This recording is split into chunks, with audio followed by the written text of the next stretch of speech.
Selamat pagi Bapak Ibu. Pagi. Nggak kurang semangat ini. Selamat pagi Bapak Ibu. Pagi. Sepertinya ada yang belum sarapan. Ada yang belum sarapan ya? Belum. Sama saya juga. Oke, Bapak Ibu yang saya hormati, izinkan saya berdiri di depan Bapak Ibu semua sebagai tugas di CGP yang angkatan 10 ini. Saya akan menyampaikan diseminasi budaya positif. Ini akan berlangsung kurang lebih 1 jam 60 menit. Di sini nanti akan kita bedah bagaimana budaya positif yang baik, bagaimana seharusnya kita bergerak, bagaimana kita seharusnya bertindak sesuai filosofi Ki Hajar Dewantara. Seperti itu. Tapi alangkah baiknya sebelum kita mulai, kita akan berdoa dulu sebelum mengawali diseminasi pada pagi hari ini dengan sikap sempurna. Berdoa dipersilakan.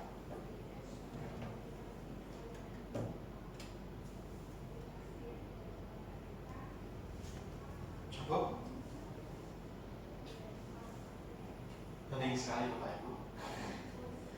Oke, sebelum kita mulai main gaya nih, ini kita mau ice breaking dulu. Tolong ikuti instruksi saya ya nanti. Kalau beat 1 itu berarti tepuk 1 kali. Beat 2 itu berarti tepuk 2 kali. Kemudian untuk beat 3 tepuk berapa kali? 3 kali. Ya, mudah kan? Oke. Beat 1, beat 2, beat 3, beat 3, beat 2, beat 1.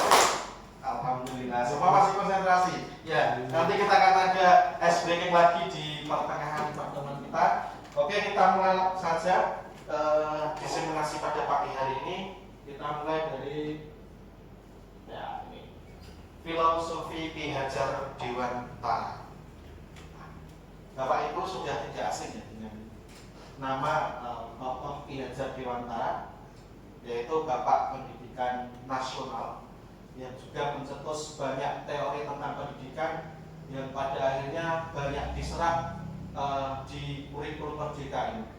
Saya banyak belajar dari pendidikan profesi pendidikan guru penggerak ini, bahwasanya memang Ki Hajar sudah memikirkan sampai segitunya dan baru dimaksimalkan di kurikulum merdeka. Saya bacakan dulu di filosofi Ki Hajar Dewantara. Tujuan pendidikan adalah menuntun segala kodrat yang ada pada anak agar mereka dapat mencapai keselamatan dan kebahagiaan yang setinggi-tingginya, baik sebagai manusia maupun sebagai anggota masyarakat. Di sini ada beberapa kata kunci, yaitu menuntun, kodrat, mencapai keselamatan dan kebahagiaan kalau menurut pribadi saya. Ki Hajar sudah menulis dalam teorinya bahwasanya kita harus mendidik anak sesuai kodrat zaman dan kodrat alam.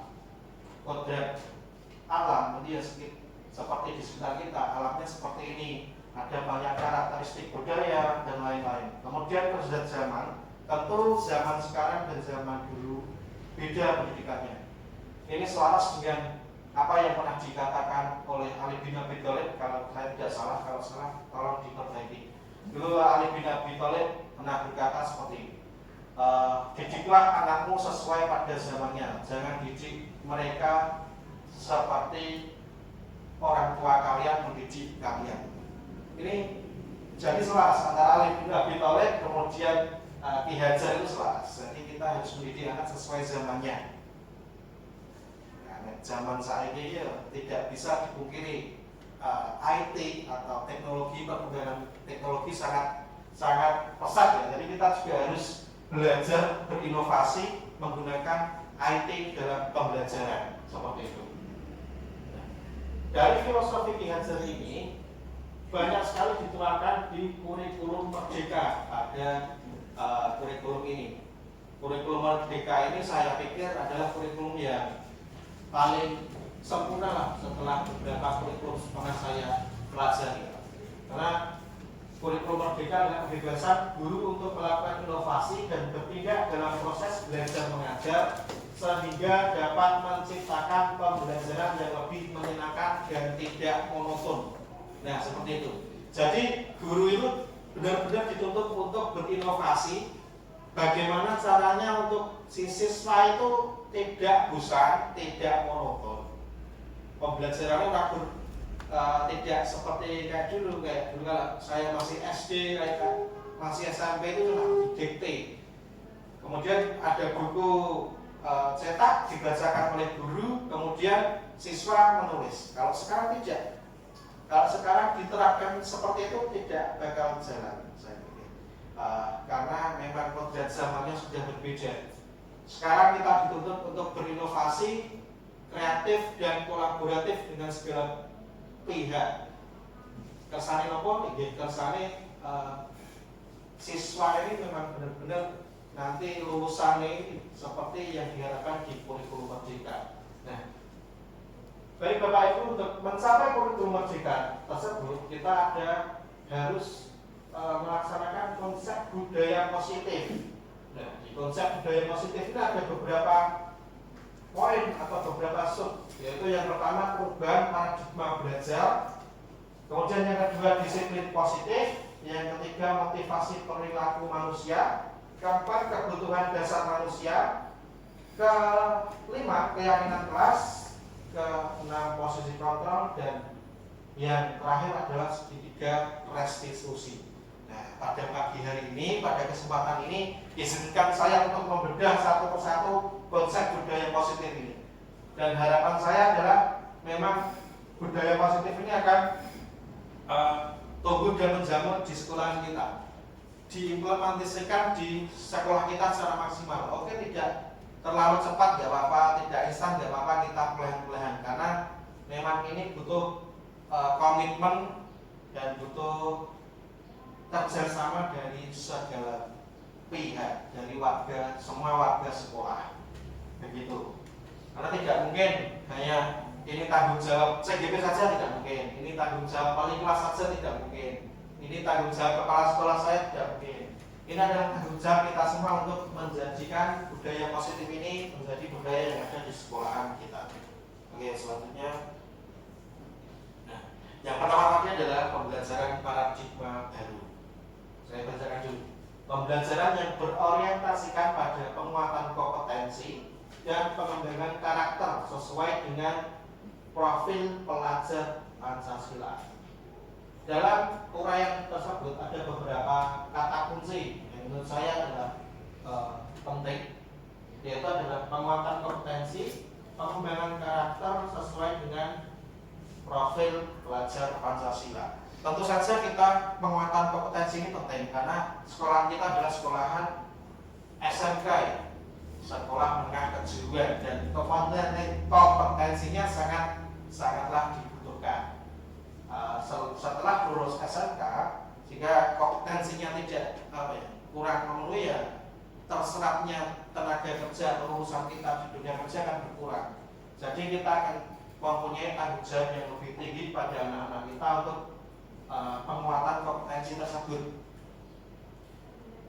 Nah, nanti kompetensi ini akan banyak sekali rentetannya, penguatannya akan banyak sekali, mulai dari guru SDN, kemudian mulai dari satgas dan lain-lain. Ini akan dibahas di selanjutnya. Kemudian pengembangan karakter sesuai dengan profil pelajar Pancasila. Berkata, di sini Bapak Ibu sudah sering mendengar profil pelajar Pancasila. Sudah belum Bapak Ibu? Sampun ya. Nah, kita juga sudah menerapkan Kumar untuk kelas 10. Kita juga ada proyek atau P5, proyek penguatan profil pelajar Pancasila yang kita laksanakan setiap hari Jumat. Kemudian kemarin juga kita juga sudah gelar budaya sebagai penguatan karakter profil pelajar Pancasila. Nah, tapi apa profil pelajar Pancasila seperti apa? Mengikuti apa saja? Di sini ada. Saya bacakan dari bawah. Profil pelajar Pancasila itu menuntut kita siswa untuk bisa bernalar kritis, kemudian bisa menjadi mandiri. Yang paling penting adalah beriman, bertakwa pada Tuhan yang Maha Esa, dan berakhlak mulia. Kemudian berbinekaan global. Kita tidak bisa membatasi atau menolak perkembangan global atau budaya-budaya dari luar. Di sini diterapkan juga di profil pelajar Pancasila berkebinekaan global. Tentu saja budaya-budaya dari luar, baik dari luar daerah maupun dari luar negeri, harus kita saring sesuai dengan profil Pancasila, profil pelajar Pancasila kita. Kalau tidak sesuai, jangan sampai diterapkan seperti itu. Kemudian bergotong royong, yang terakhir kreatif. Ini tadi pokok-pokok dari profil pelajar Pancasila. Kemudian yang berikutnya adalah disiplin positif. Saya bacakan. Disiplin positif yaitu upaya orang tua atau pendidik dalam memperkuat hubungan dengan anak, memahami perspektif anak-anak, membangun empati, mengurangi hukuman, dan memperkuat kepercayaan.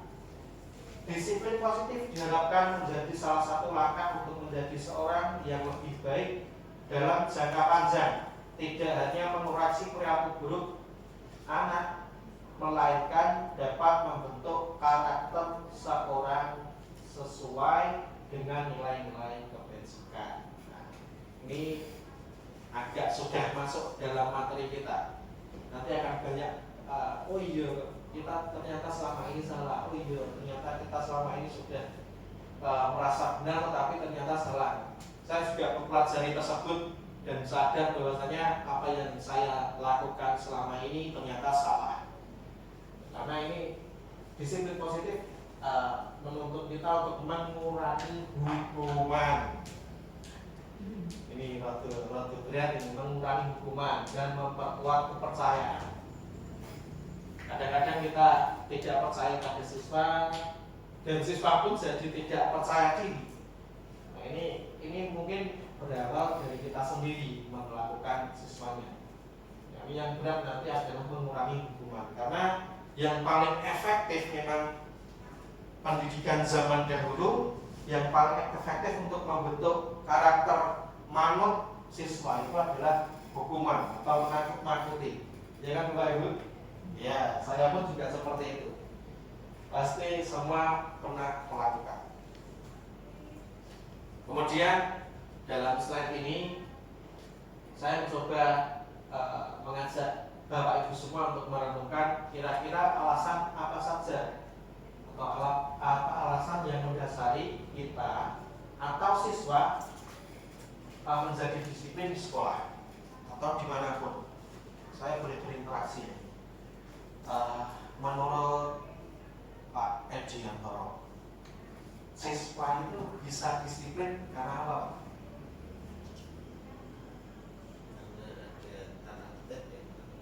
Oke, karena ada tata tertib yang sudah dituliskan atau ditetapkan.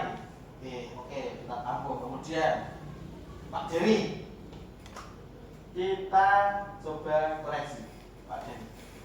Anak itu bisa disiplin karena apa Pak Dery? Menurut jenengan? Mungkin diberi contoh. Diberi contoh. Ya, boleh diberi contoh. Baik. Sementara saya tampung dengan siapa dulu? Yang pertama mungkin karena diberi contoh, kedua karena ada tata tertib yang sudah ditetapkan oleh sekolah gitu ya. Termasuk kita juga tertib karena apa? Kalau kita berkendara itu nganggo helm, nganggo keselamatan atau nganggo di polisi. Kebanyakan kita akan menjawab karena peraturan dari pemerintah atau polisi. bukan karena keselamatan, ya kan? Termasuk saya juga seperti itu. Ya, kita akan menuju slide berikutnya. Renungan tadi akan terjawab di sini, di motivasi perilaku manusia. Ada ekstrinsik dan intrinsik yang dipengaruhi dari luar dan dari dalam.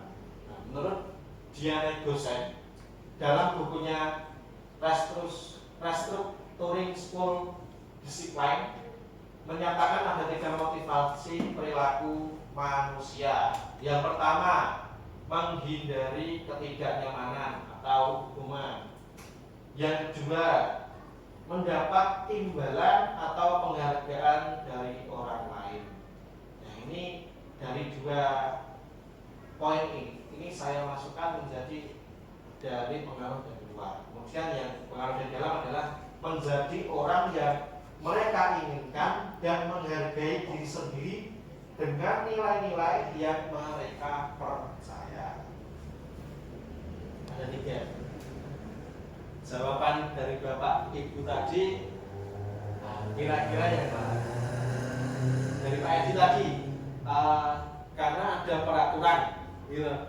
Karena ada peraturan, berarti dari 3 poin yang kita tuliskan di sini, yang mana Pak Aris? Yang atasnya, menghindari ketidaknyamanan atau hukuman. Ini lebih kepada takut ya. Ya, di dalam saya melanggar atau siswa kita melanggar, misalnya telat gitu. Mereka tidak melaksanakan telat itu bukan karena kesadaran mereka sendiri, tetapi karena sebatas takut pada hukuman atau tata tertib yang sudah disepakati atau dibuat oleh sekolahnya. Seperti itu. Ada juga yang melakukan tindakan disiplin karena diberi imbalan. Misalnya Pak Aris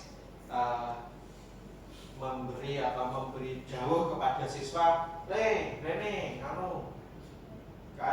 tolong disusun mejanya secara rapi. Engko Pak jajake soto. Nah, itu juga sebuah iming-iming atau reward. Nah, jadi kan nanti siswa akan melakukan tindakan disiplin ini berdasarkan reward yang mereka dapatkan. Gitu. Nah, orang dikai reward ya wes, nggak usah dilakukan. Kemudian yang terakhir adalah menjadi orang yang mereka inginkan dan menghargai diri sendiri dengan nilai-nilai yang mereka percaya. Bapak Ibu, kita di sini berdiri adalah untuk nanti tujuannya untuk membentuk anak bisa seperti ini, menjadi orang yang mereka inginkan dan menghargai diri sendiri dengan nilai-nilai yang mereka percaya. Nah, gimana caranya? Nanti ada. Ini tadi ya, kita sudah merenungkan siswa ini ngomong kira-kira melanggar aturan. Ini sudah kita bahas sebelumnya ini tadi. Melanggar atau tertib itu kan ada beberapa alasan tadi. Misalnya ada contoh, ada keteladanan, ada peraturan seperti itu, atau takut ada hukuman yang sudah diutarakan oleh Pak Edi tadi. Itu tadi sudah disimpulkan oleh Pak Aris bahwasanya siswa itu disiplin karena poin pertama tadi, menghindari ketidaknyamanan atau hukuman. Itu ternyata kurang tepat. Bagaimana untuk menjadi atau membentuk siswa untuk menjadikan orang yang mereka inginkan, menghargai diri sendiri dengan nilai-nilai yang mereka percaya? Kita akan pelajari di sini. Sebetulnya setiap manusia itu ada 5 kebutuhan dasar. Sudah saya tuliskan dengan sini di slide.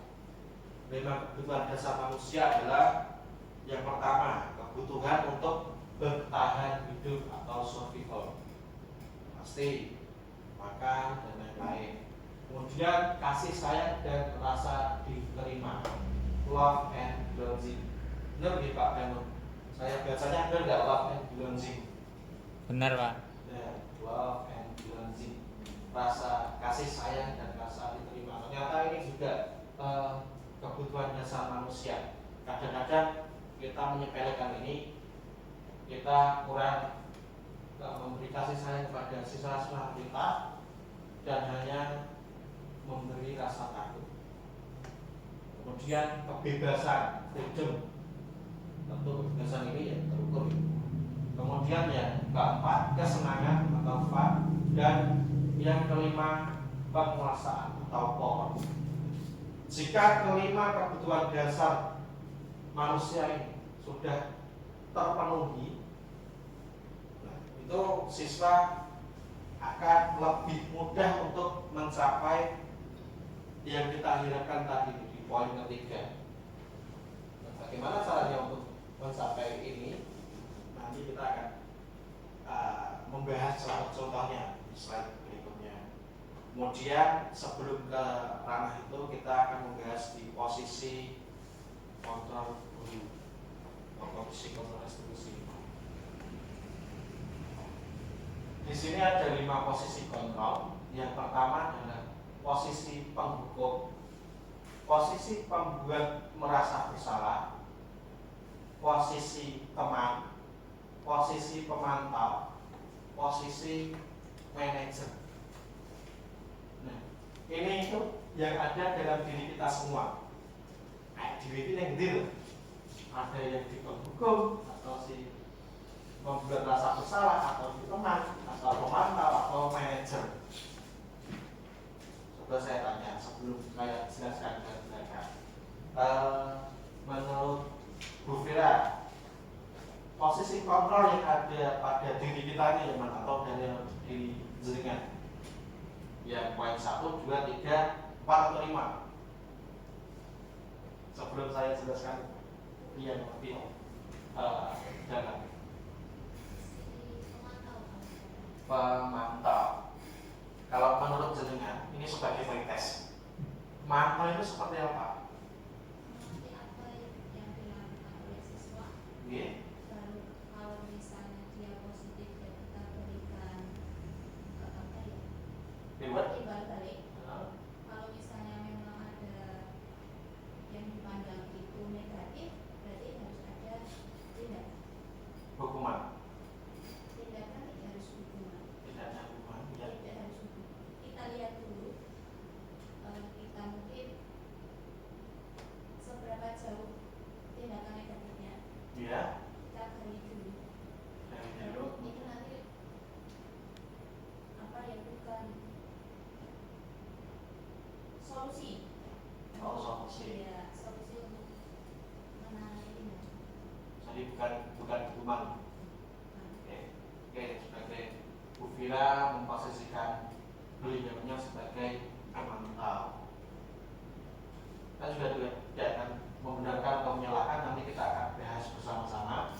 Yang pasti keluhnya kita sebisa mungkin kita ada di posisi manajer, sebisa mungkin menjadi posisi manajer. Nah, bagaimana untuk menjadi posisi manajer? Ya, kira agak panjang metode atau langkah-langkahnya. Nanti akan kita bahas satu persatu. Ada 5 posisi kontrol, kita bahas satu persatu dulu.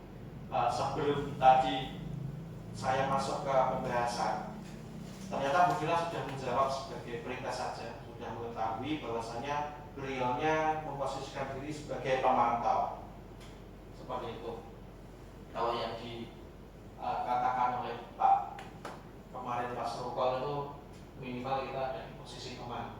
Posisi pemantau di suatu aman, kemudian yang paling bagus, yang paling sempurna di posisi manajer. Nah, tentu kita akan jalan bersama-sama untuk menjadi posisi manajer itu buat siswa. Nah, ini saya jelaskan satu persatu dengan contohnya. Posisi penghukum. Seorang penghukum bisa menggunakan hukuman fisik maupun verbal.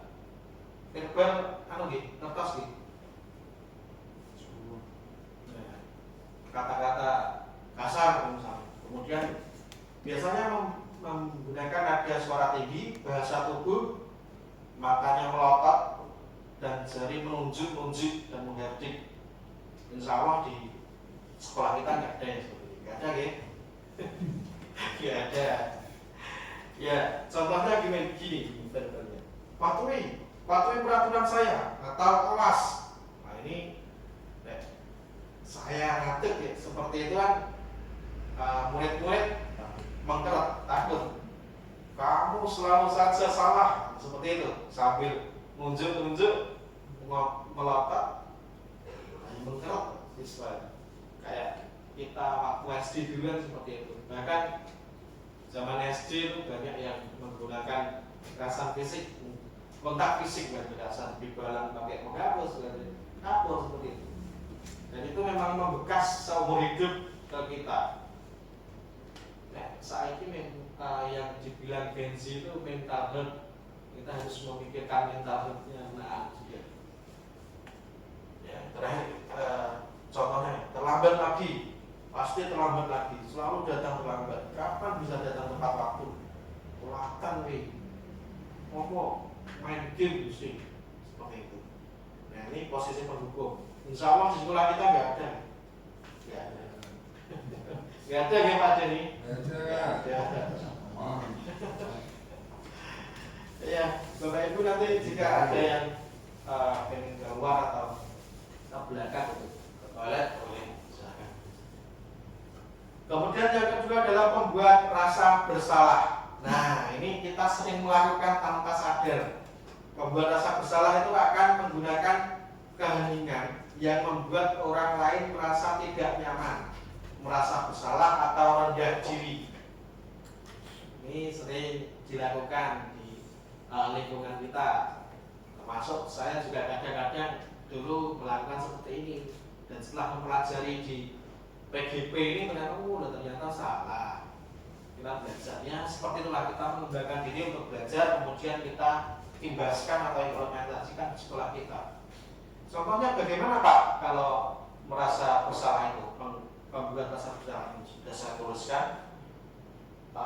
Misalnya seperti ini, ada kasus Bu Fira atau kolusi di kelasnya, kemudian ada siswa yang terlambat atau tidak mengerjakan tugas, dan beliau berkata, ibu sangat kecewa sekali dengan kamu, padahal ibu sudah menaruh harapan besar pada kamu, tetapi kamu malah mengecewakan ibu. Seperti itu. Nanti nih, seperti itu. Nanti saya sudah pernah. Kemudian yang berikutnya, misalnya Pak Kus sudah di kelas, kemudian sudah memberitahu berbagai macam arahannya, tetapi ada juga siswa yang melanggar atau tidak sesuai dengan apa yang diinginkan Pak Kus. Berat kalimatnya misalnya begini, berapa kali Bapak harus memberitahu kamu, kok masih dilanggar lagi? Nah, seperti itu, dengan nada-nada yang seolah-olah biar anak itu merasa bersalah. Itu posisi guru yang membuat rasa bersalah itu seperti itu. Kemudian yang berikutnya adalah posisi teman. Nah ini paling banyak ini di sekolah kita, paling banyak. Posisi teman pada guru bisa negatif ataupun positif. Positif di sini berupa hubungan baik yang terjalin antara guru dan murid. Guru di posisi teman menggunakan hubungan baik dan humor untuk mempengaruhi seseorang. Nah ini kan sering kita lakukan, bahkan saya lakukan di posisi teman. Kita anggap siswa-siswa itu sebagai teman, kemudian nanti dengan sendirinya mereka akan pekewuh. Nah, ternyata tidak. Ada negatifnya juga. Positifnya memang kita kedekatan dengan siswa itu sangat positif ya. Mereka akan jauh lebih nyaman untuk belajar. Tapi ada negatifnya. Negatifnya apa? Negatifnya seperti ini. Misalnya pada suatu saat siswa itu membutuhkan bantuan. Biasanya kan, oke, akan saya bantu. Ayo bantulah demi Bapak ya. Kemudian siswa itu butuh bantuan. Dan ternyata kita tidak bisa membantu. Misalnya nilainya itu kurang, di mapel yang tidak kami pegang, tidak kita pegang. Tetapi dengan nada merintih khas dengan teman, si siswa itu mendekati kita karena kan sudah merasa menjadi teman. Pak, kok tolong biji pulau atau nilai saya itu diperbaiki, data saya harus ready di mapel ismuba misalnya itu. Ternyata saya tidak bisa membantunya dan negatifnya akan di psikis anak. Anak akan berpikir seperti ini, oh tak kiroi Pak Wahyu ini teman saya, teman sejati saya, ternyata orang Islam bantu aku. Tidak apa, ternyata saya salah. Saya menganggap Pak Wahyu sebagai teman, ternyata tidak bisa membantu saya. Padahal saya, jika Pak Wahyu membutuhkan bantuan, saya sering atau selalu ada seperti itu. Itu negatifnya. Tapi memang ada positifnya. Ya, seperti kata atau yang sudah saya tuliskan yang terakhir ini, ya sudah kali ini tidak apa-apa, nanti Ibu bantu bereskan. Kan terkesan nanti akan gampang misalnya saya beri contoh, kemudian ada anak-anak yang dekat dengan saya, Dewis, gue tak ngomong kalau ismuba, tim ismuba main bujimu atau main nilaimu bagus, siap. Jadi kan akan terbentuk suatu pola atau suatu kebiasaan gampang itu tadi. Wah, aku duwe dekingan, aku duwe temen cak jero A1 valid pusat seperti itu. Negatifnya seperti itu. Kemudian posisi kontrol yang berikutnya adalah pemantau. Nah, ini yang saya tanyakan tadi kepada Bu Fira. Pemantau atau posisi pemantau berdasarkan pada peraturan-peraturan dan konsekuensi dengan menggunakan sanksi atau konsekuensi. Kita dapat memisahkan hubungan pribadi kita dengan murid sebagai seorang yang menjalankan posisi pemantau. Ini kalimatnya agak sedikit angkau, sulit dicerna sedikit, tetapi nanti kalau kita sudah baca contohnya, insya Allah akan paham. Yang pertama, misalnya ada seseorang yang siswa kita melanggar, telat masuk kelas dari kantin baru sampai istirahat. Kemudian Pak Aris sudah di dalam kelas, hanya memposisikan Pak Aris sebagai pemantau.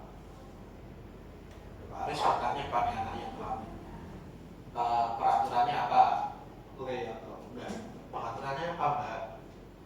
Kemudian nanti si siswa akan menjawab, gini Pak, kalau telat gini seperti itu. Atau cuma bertanya apa yang telah kamu lakukan, kamu mencoba atau sanksi atau konsekuensinya apa yang kira-kira.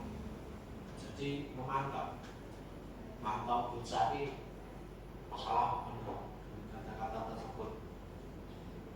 Oke, yang terakhir atau posisi yang terakhir adalah posisi manajer. Ini yang kita implementasikan semuanya Bapak Ibu pada kurikulum kita.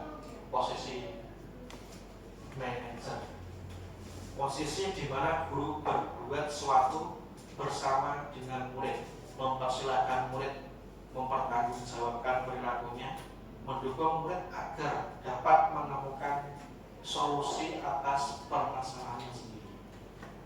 Nah, misalnya seperti ada seorang yang terlambat masuk di kelas kita, kemudian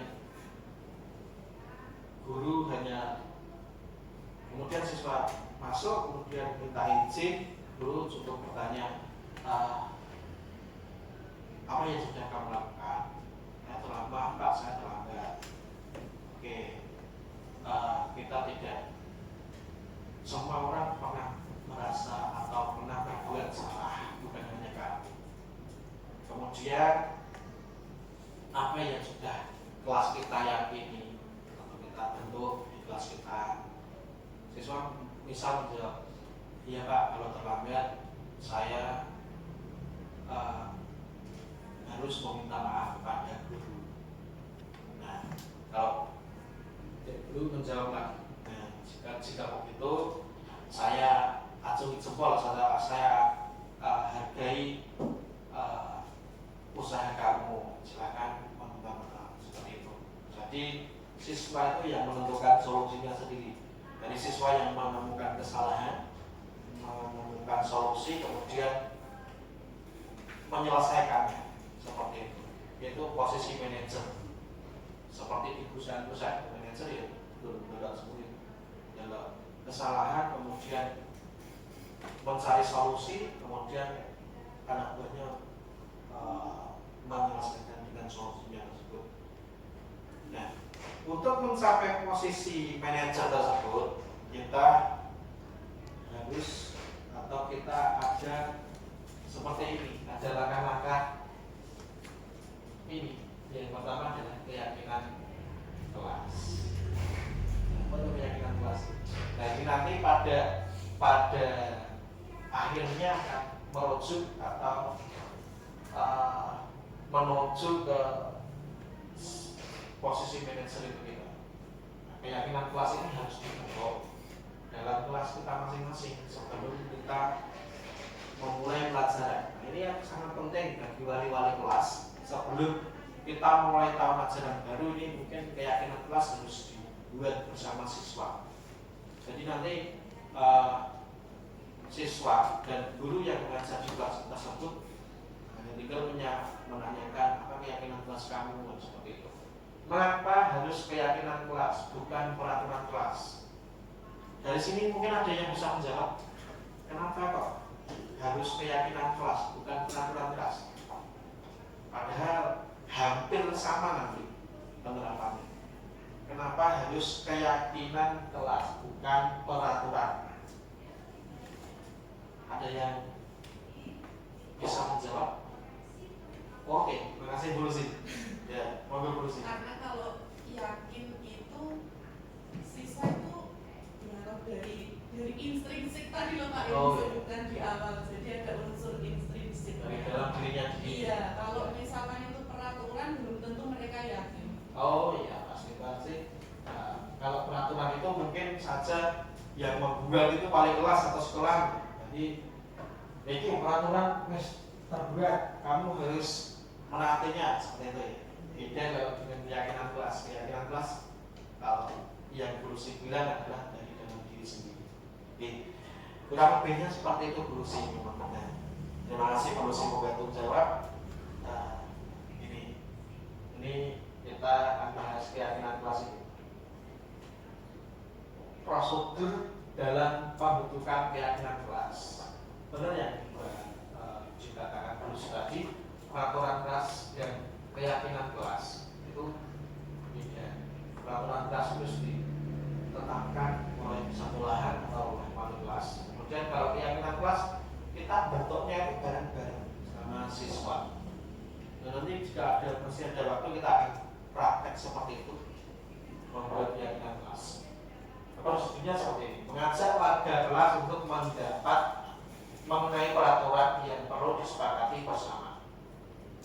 Nah, semua warga kelas kita kami, apa toh sebenarnya yang mau kalian capai, yang kalian inginkan di dalam kelas itu seperti apa? Dan nanti dijaring kemudian disimpulkan. Nah, setelah itu kan mencatat semua masukan. Gitu. Kemudian menyusun keyakinan kelas sesuai dengan prosedur pembentukan keyakinan kelas. Selanjutnya meninjau dan mengevaluasi kembali pendapat yang sudah dicatat. Tentu nyoneh tidak masuk dalam penguatan P5 tadi, tidak perlu dimasukkan. Kemudian setelah keyakinan kelas selesai, maka semua warga kelas dipersilakan meninjau ulang dan menyetujui, ditandatangani dan sebagainya. Keyakinan kelas selanjutnya bisa diletakkan di dinding kelas atau tempat yang mudah dilihat semua warga kelas. Nah, itu tadi bedanya peraturan kelas atau peraturan dan keyakinan kelas. Sama-sama ditempel di dinding, tetapi yang membentuk atau menyepakati itu beda. Dan peraturan itu kan sing gawe ya mungkin wali kelas, mungkin dari sekolahan. Tetapi kalau keyakinan kelas, kita bicara dengan dalam kelas. Kalau keyakinan kelas itu yang membentuk ya semua warga kelas, semua warga kelas disepakati juga di dalam kelas. dilaksanakan juga di dalam kelas. Jadi mereka tidak ada yang terbebani seperti itu. Karena keyakinan kelas ini ya diharapkan mereka sendiri. Aku ini kepengen pas pelajaran tidak ada yang ramai seperti itu. Saya itu kepengen kalau pas pelajaran tidak ada yang makan di dalam kelas, kan seperti itu. Nah itu kan nanti akan disimpulkan atau dijadikan satu menjadi satu keyakinan kelas.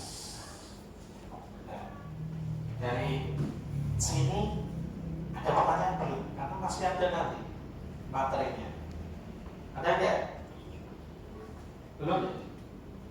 Saya bawa. Oke, Pak. Terus monggo. Ini kelihatannya ideal sekali ya dengan kelas.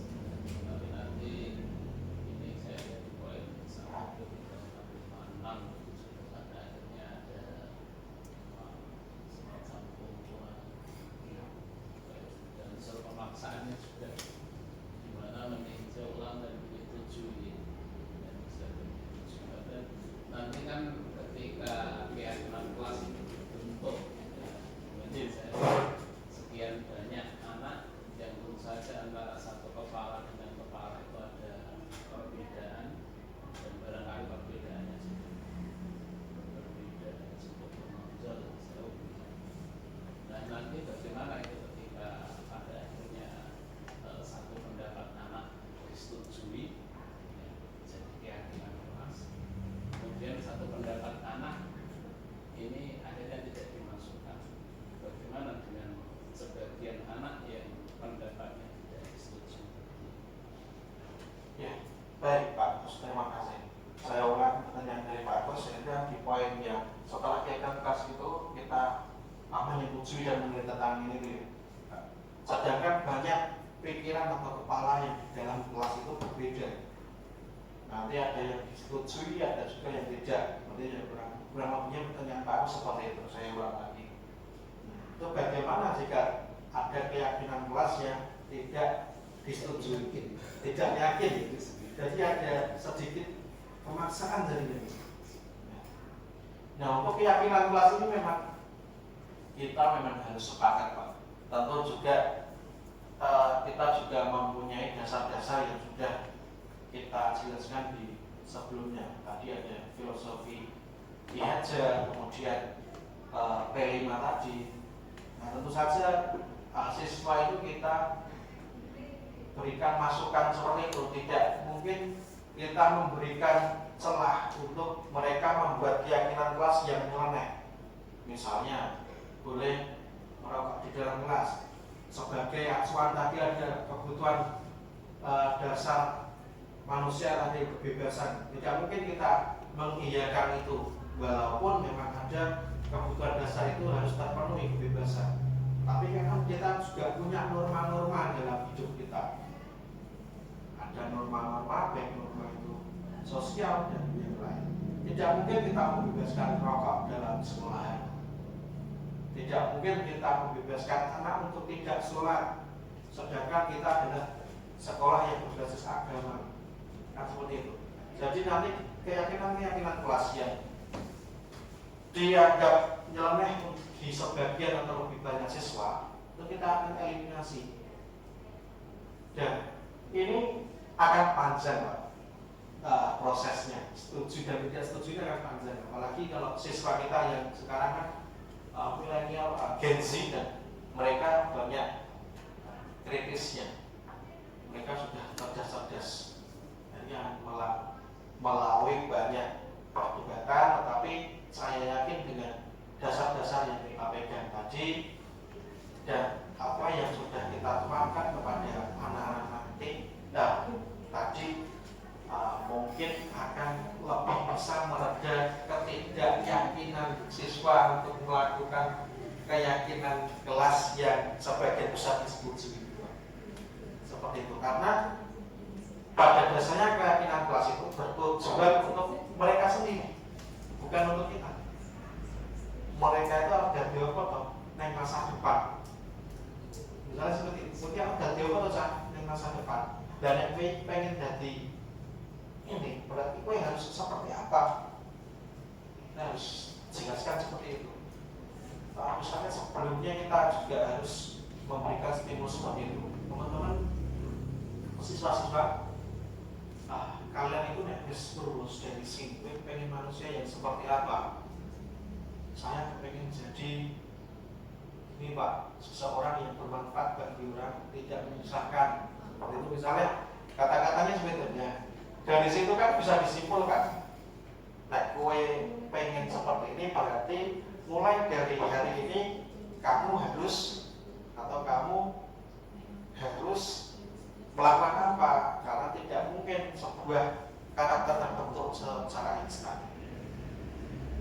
Mungkin zaman saya seperti itu Pak. Pun bisa diterima deh. Iya, nanti kalau di dosen lah. Iya, nggak apa-apa. Nanti kalau mungkin kan di kesempatan yang lebih luas. Nanti kalau saya nggak bisa menjawab, mungkin kan guru-guru yang lain bisa menjawab. Oke. Apa tadi contoh-contoh yang Pak Judan berikan itu cukup ekstrem antara baik dan tidaknya, antara Iya. dan tidak. Tapi ketika nanti itu sudah pada satu kasus yang mana itu kebenarannya itu adalah soal ras atau sampai keyakinan, itu kan sudah rumit lagi. Misalnya di sekolah negeri, Iya. ketika seragam itu yang perlu juga misalnya, itu kan benar tidaknya kan ini landasannya bukan norma tapi adalah Iman. mungkin bisa didiskusikan. Iya. Bisa. Itu nanti akan menjadi lebar.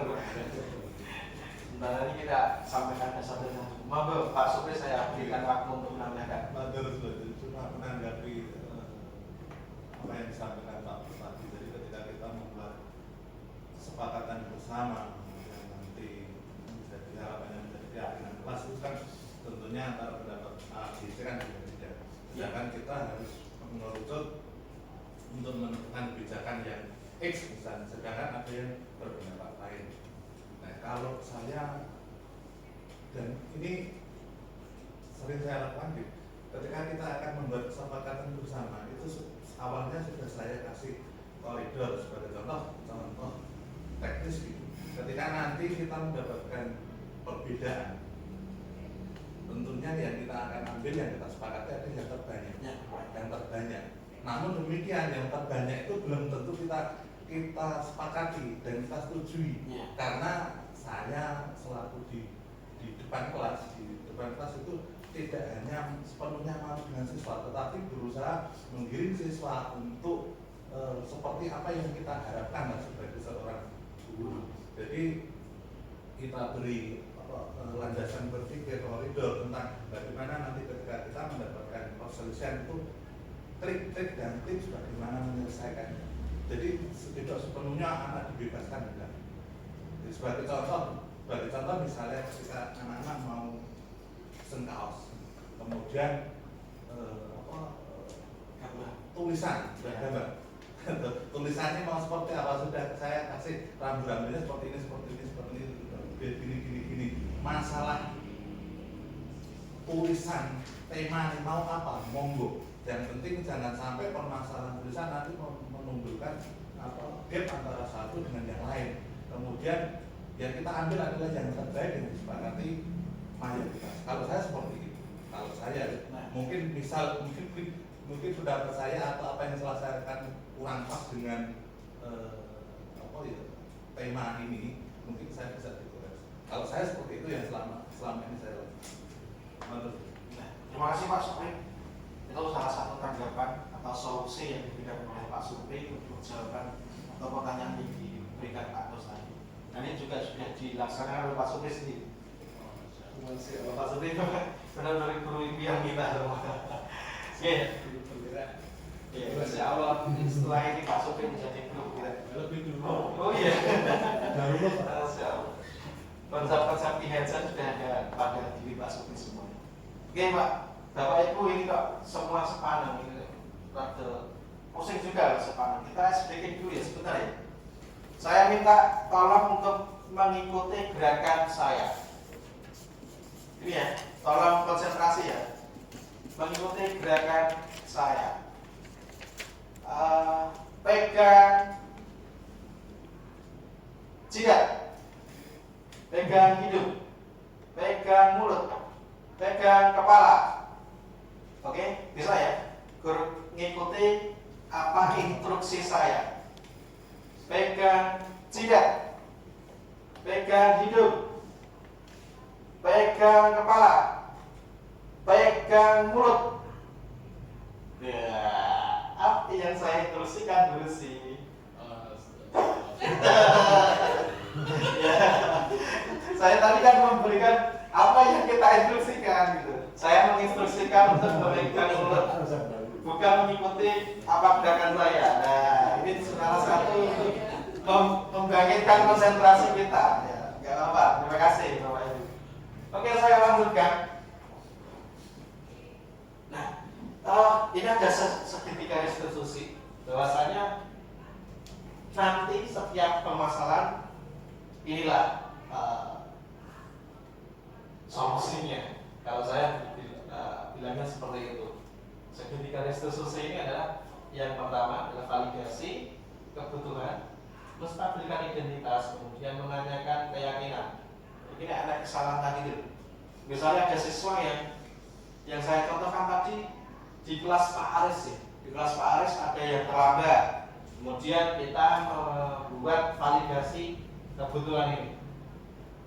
Kita hanya bertanya, Len, tentu kamu punya alasan kenapa kamu terlambat. Tolong, ya Pak, tolong jelaskan atau kalau boleh tahu saya apa alasan kamu terlambat. Misalnya dia menjawab seperti siswa, maaf Pak, saya terlambat karena semalam saya menjaga adik saya belajar sampai dengan larut malam karena adik saya bermain dan maunya belajar hanya dengan saya Pak. Jadi saya mendampingi dia sampai larut malam. Kemudian saya tadi kesiangan. Itu validasinya. Menanyakan mau atau telat. Itu divalidasi. Kemudian langkah berikutnya adalah menstabilkan identitas. Distabilkan dulu. Ya, baik, saya hargai kejujuran kamu untuk melakukan atau perbuatan salah itu tidak hanya dilakukan kamu. Banyak yang sudah melakukan kesalahan, tidak apa-apa. Ya Pak, saya mohon maaf. Kemudian Pak Nes bertanya lagi, kemudian apa keyakinannya? Sudah kita buat. Ini keyakinan ini tadi berkaitan dengan keyakinan kelas yang sudah dibuat slide sebelumnya tadi. Apa keyakinan yang sudah kita sepakati? Ya Pak, kalau terlambat kelas kita meyakini bahwasanya saya harus meminta maaf kepada guru yang bersangkutan. Seperti itu misalnya. Ya ini saya hargai, sedangkan silakan minta maaf begitu. Itu. Ya Pak, saya minta maaf, saya tidak akan mengulanginya lagi. Nah, kasus-kasus ringan seperti ini akan menjadi contoh nanti karena akan banyak kasus-kasus yang terjadi di dalam sekolah, apalagi di sekolah jenjang kita, jenjang SMK, bahwasanya siswa-siswa itu baru akan menemukan jati dirinya, banyak akan menemukan kejanggalan atau kasus-kasus seperti itu. Nah, ini tahapan-tahapan tadi sudah saya jelaskan, stabilkan, validasi.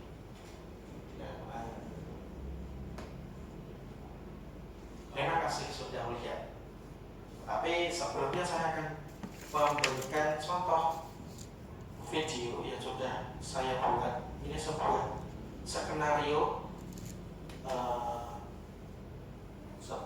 skenario yang sudah saya lakukan dengan beberapa siswa.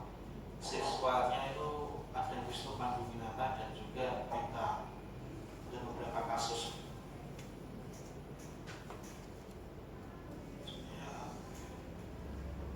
Coba putarkan lagi, saya kurang dalam dimonitasi konteks. Kita lihat bersama-sama.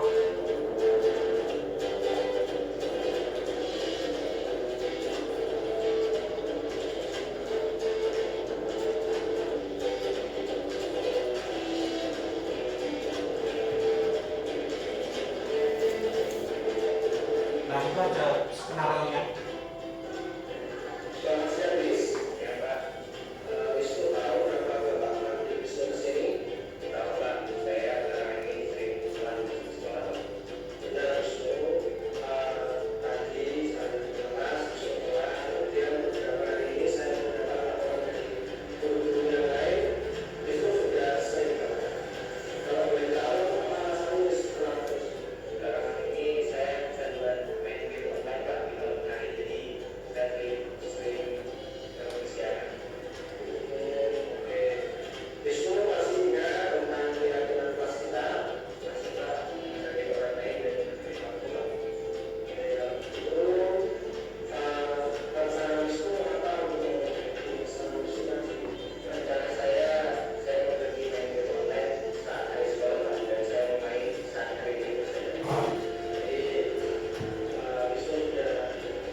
Dalam kasus tersebut ada dua tokoh, atau dalam skenario tersebut ada dua tokoh, yaitu guru yang diperankan oleh saya sendiri, kemudian siswa yang diperankan oleh Wisnu Panduwinata. Tadi speakernya kedengaran nih.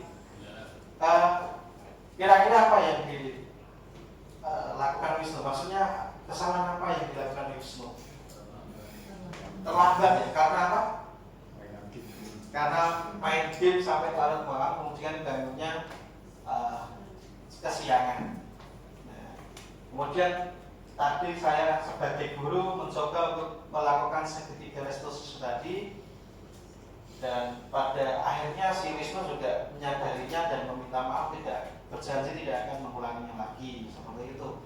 Solusinya Wisnu juga sudah menemukan solusinya sendiri, bahwasanya pas hari efektif setelah Wisnu berjanji untuk tidak akan bermain game. Itu Wisnu yang menemukan solusinya tersebut. Kemudian padahal Wisnu juga senang game. Nah, bagaimana Wisnu untuk mengatasinya tetap bisa main game? Wisnu akan main game kalau libur sekolah, pas di siang hari maupun tidak sampai dengan larut malam, seperti itu. Itu solusi dari Wisnu. Kemudian ada lagi skenario yang kedua. Ini guru diperankan oleh saya, kemudian siswa diperankan oleh Beta Oktiani.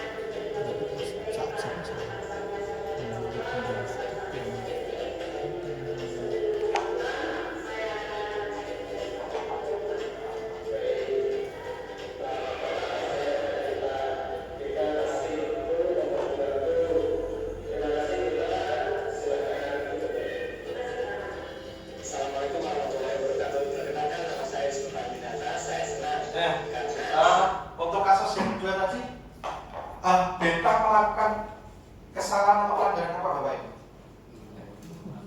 Belum mengumpulkan tugas, padahal kita sudah mensepakati bahwasanya tugas dikumpulkan oleh hari ini, dan Beta tidak mengumpulkan tugas. Kemudian tadi saya mencoba untuk menerapkan segitiga restitusinya. Ternyata Beta memberikan alasan bahwasanya setiap hari atau Beta sedang menyelesaikan series drakornya. Karena series drakor ini harus nanggung anak mandek, itu kata anak-anak ya, nanggung juga, kudu sampai rampung, sampai selesai, karena penasaran drakor. Nah, Beta tadi mengakui kesalahannya, bahwasanya dia terlalu fokus pada drakor sehingga lupa kalau mempunyai tugas. Berkata, ya, Beta juga menemukan solusinya. Orang nonton tidak akan melihat drakor jika belum mengerjakan tugas. Kita berjanji seperti itu. Jika sudah mengerjakan tugas, kita boleh atau boleh melihat drakor. Itu yang dijanjikan kita, solusi yang dijanjikan kita. Kemudian kita juga berjanji untuk tidak mengulanginya lagi. Nah, itu tadi salah satu atau beberapa contoh dari penerapan segitiga restitusi. Oke. Dan Bapak Ibu, saya kepengen mensimulasikan bagaimana cara kita untuk membuat keyakinan kelas kita. Di sini kita akan membuat keyakinan kelas. Cuma simulasi saja. Nanti bisa diterapkan di kelasnya masing-masing, terutama yang wali kelas itu. Nah, ini saya agar menarik siswa itu biasanya menggunakan sticky note. Setiap siswa saya berikan 1 atau 2 warna atau bahkan 3 warna untuk apa yang mereka ingini yang berbeda. 1 warna, 1 konsep. Kalau saya seperti itu.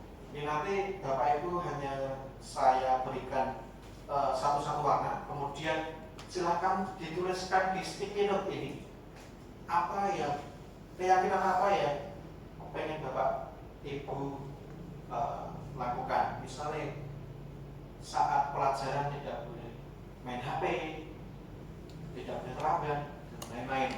Ini nanti akan kita susun sebagai keyakinan kelas. Maka saya berikan satu-satu saja karena ini cuma simulasi. Silakan langsung ditulis saja.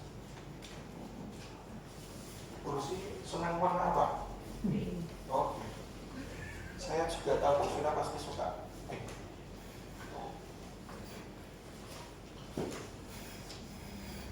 Jawabannya sama atau Nggak apa-apa, nggak apa-apa. Pak Erji itu suka hijau karena Pak Erji orangnya damai. Pemikirannya kode.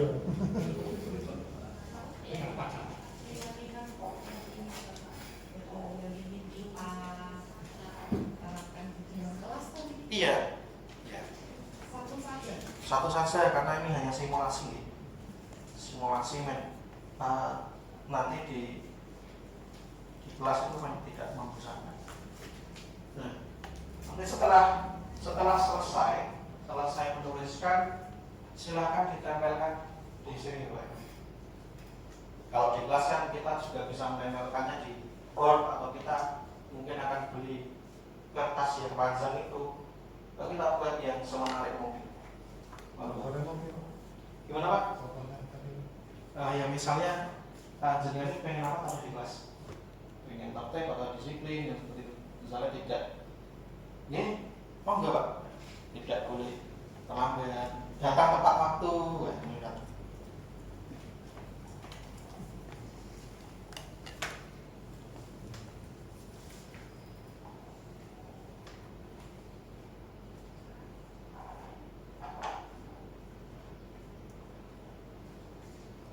Yang sudah boleh saya bantu gambarkan atau mau sudah bisa sendiri.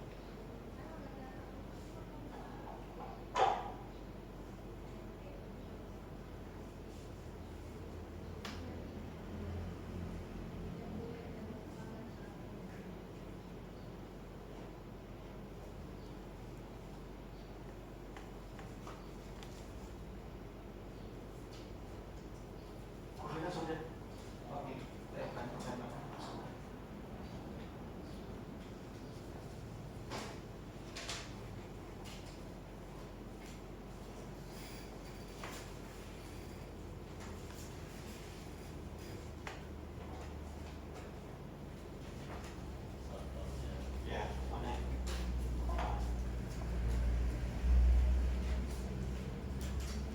Sticky note ini juga berfungsi sebagai biar siswa itu acak, tidak diketahui siapa penulisnya karena warnanya sudah kita acak. Jadi kadang-kadang siswa dia menulis keyakinan kelasnya sendiri karena takut diancam temannya dan yang lain-lain.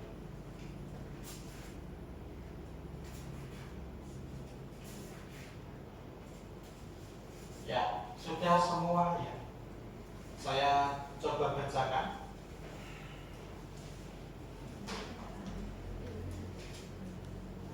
Yang pertama, mengucapkan terima kasih pada guru setelah guru mengajar. Anak menyadari dan memahami tugas dan tanggung jawab sebagai seorang siswa. Hadir tepat waktu dalam kelas dan menunjukkan sikap sopan santun. Hadir tepat waktu. Kemudian masuk kelas dengan salam, tidak terlambat masuk kelas. Ramah senyum. Nah, ini sama. Nanti kita bisa tuliskan. Membuang sampah dalam tempatnya. Membuang sampah di tempatnya. Oh tidak. Tidak membuang sampah di laci. Berarti membuang sampah pada tempatnya. Oke. Tepat waktu. Perhatikan ini. Siswa selalu datang tepat waktu. Ya. Nah ini akan nanti kita kelompokkan. Di mana yang salah satu ini tampilannya karena sudah tidak nempel.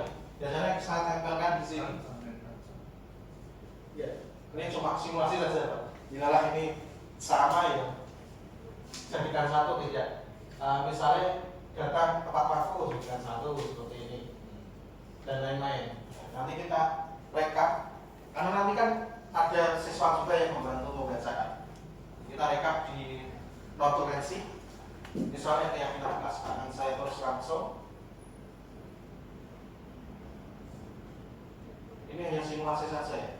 Jadi yang tadi mungkin ada yang tidak bagus. Keyakinan kelas titik-titik. Satu. Datang tepat waktu. Datang tepat waktu. Kemudian mengucapkan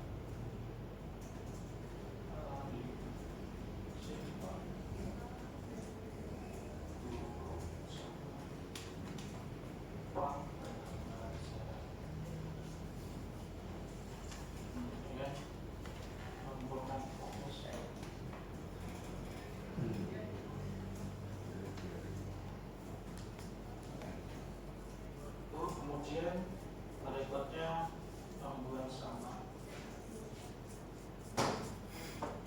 pada tempatnya. Terlihat baru dapat punya di belakang. Kurang. Oke, pasangkan. Sudah. Misalnya seperti ini, kesepakatan yang sudah kita sepakati tadi.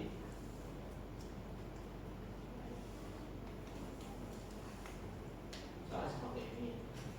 Ini sudah disepakati di kelas, kemudian ditandatangani semua dan ditempelkan di dinding agar siswa-siswa ingat semua. Nah, keyakinan kelas ini dibentuk atau dibuat untuk menuju ke pemecahan masalah dengan 3 restitusi tadi. Nah, kita hanya bertiga sebagai manajer. Ini saling berkaitan.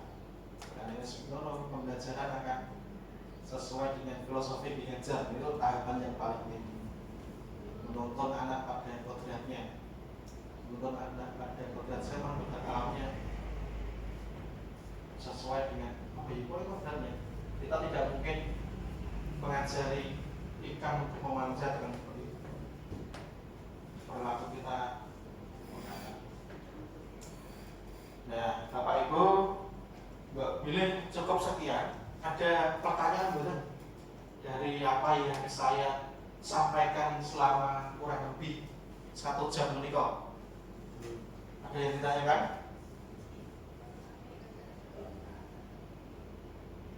Pak Edi? Ya, ya, terima kasih atas waktu yang diluangkan untuk mendengarkan seminasi saya. Semoga ada manfaatnya bagi kita semua. Semoga apa ilmu yang kita dapat hari ini bisa diimplementasikan. Jika ada salahnya itu dari saya pribadi. Bila ada benarnya itu pasti dari Allah Subhanahu wa Ta'ala. Dengan mengucapkan alhamdulillah pertemuan pada pagi hari ini saya akhiri. Assalamualaikum warahmatullahi wabarakatuh. Waalaikumsalam warahmatullahi wabarakatuh.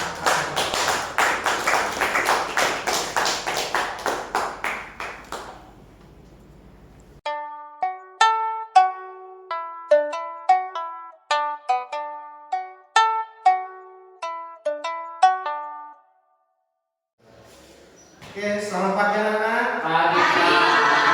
Assalamualaikum warahmatullahi wabarakatuh.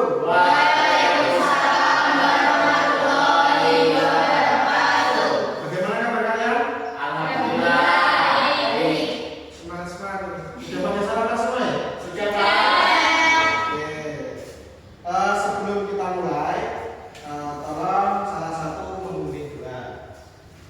Baiklah teman-temanku, sebelum kita mulai kegiatan pada pagi hari ini, alangkah baiknya kita berdoa mulai. Doa tidak dibatasi. Terima kasih Mas Wisnu sudah memimpin teman-temannya. Oke, sebelum kita nanti ke arah situ, saya mau mengetes konsentrasi kalian dulu. Ini ya, kalau saya bilang beat kan, berarti tepuk satu kali. Kalau betul, 2 kali. beat play, 3 kali. kalau bintang, oke. Beat one, beat two, beat two, beat one, beat two, beat three, beat beat back, beat three. Oke, masih pagi, kalian masih semangat, masih konsentrasi. Oke, teman-teman, karena ini tahun ajaran baru, saya akan kita akan membuat keyakinan kelas secara bersamaan. Apa itu keyakinan kelas? Ada yang tahu? Beta, tahu nggak beta? Oke, hampir benar. Keyakinan kelas itu sebuah kesepakatan yang dibuat oleh kelas ini dan nanti akan dipatuhi juga oleh kelas ini. Jadi dari kelas ini untuk kelas ini, gitu. Itu adalah keyakinan kelas. Kita akan membuat ini sebelum pelajaran kita mulai. Jadi kalian bertanggung jawab atas keyakinan kelas ini. Gitu ya teman-teman? Ya Pak. Nanti saya akan membagikan kertas ini, silahkan ditulis apapun itu. Misalnya Wisnu mau menulis tidak boleh makan di kelas, itu boleh. Nggak usah diberi nama ya, biar rahasia kalian terjaga. Misalnya tidak boleh mengganggu teman lain, gitu. Nggak apa-apa. Nanti silahkan ditempel di sini. Setiap orang akan saya beri 3 kertas dengan warna yang berbeda-beda. Silahkan ditulis sesuai dengan tema kalian. Misalnya yang di sini nggak boleh melanggar, yang warna ini nggak boleh berbohong, gitu ya. Silahkan 1 orang 3. Nanti setelah selesai, silahkan ditempel di situ. Kemudian nanti akan saya simpulkan kesepakatannya.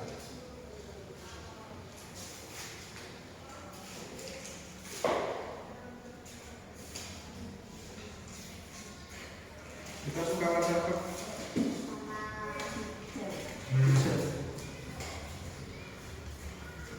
Aku orangnya diamin. Kuning.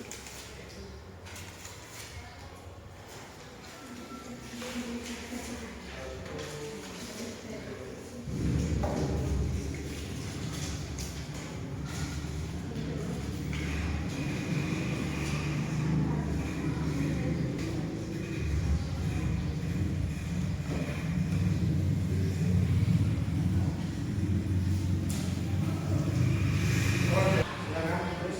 Saya beri waktu 5 menit.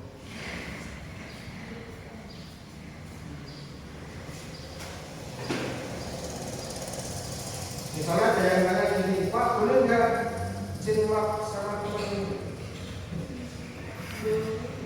Boleh. Ya bebas tapi beda tema. Misalnya yang ini kamu tentang tema, yang bisa tentang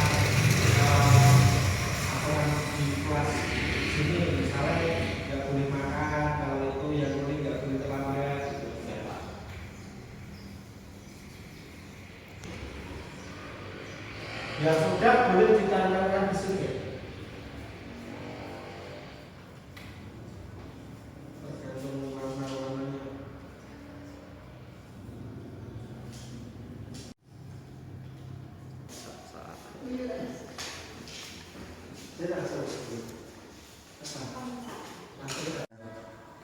oke, kalau sudah selesai silakan kita dari sini bergantian ya, sangat benar-benar.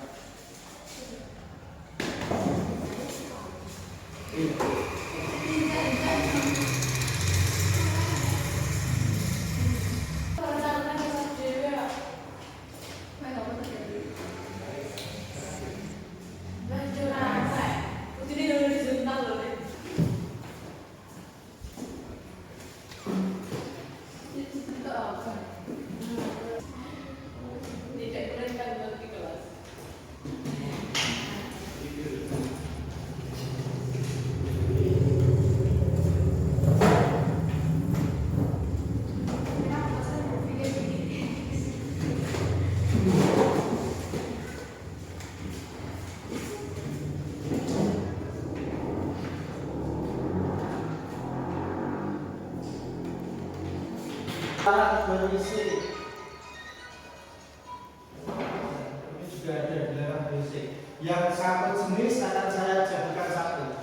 Dilarang berisi, tidak boleh berisi, tidak boleh. Ada yang saya mau beli di sini. Jadi ya, tidak boleh mengecek tengah.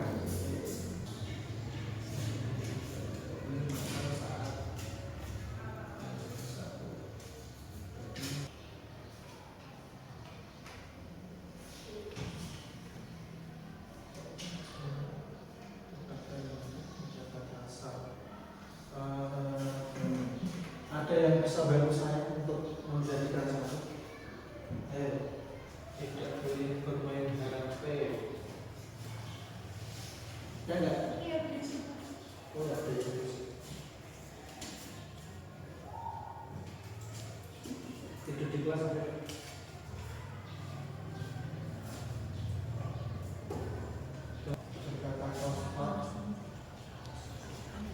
Satu dua tiga.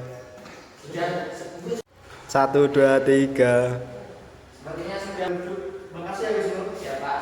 Ini sudah kita rangkum beberapa poin. Nah, formnya biar terlihat dari belakang. Ya. Dilarang merokok, tidak bolos. Terus.